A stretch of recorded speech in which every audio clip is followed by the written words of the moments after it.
ਹਾਂਜੀ ਇੱਥੇ ਹਾਂਜੀ ਮਗਰਲੇ ਪਾਸੇ ਲੱਤੇ ਮਗਰਲੇ ਪਾਸੇ ਹਾਂ ਇੱਥੇ ਲੈ ਕੇ ਤੇ ਗੋਡੇ ਤੱਕ ਪਹਿਲਾਂ ਟੂਈ ਹੁੰਦੇ ਸੀ ਥੋੜੇ ਥੋੜੇ ਦੁਖਦੇ ਸੀ ਤਾਂ ਡਿੱਗੀ ਸੀ ਪਹਿਲਾਂ ਪੈਰ ਤਾਂ ਬਹੁਤ ਦੁਖਦਾ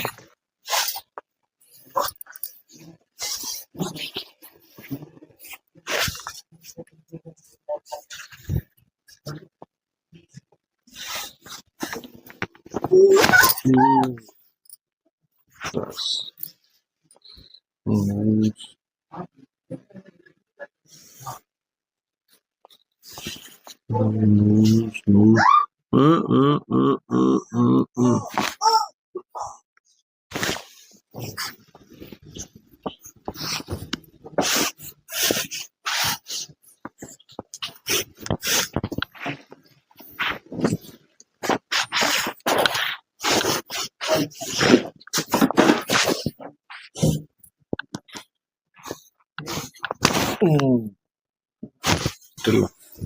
Still.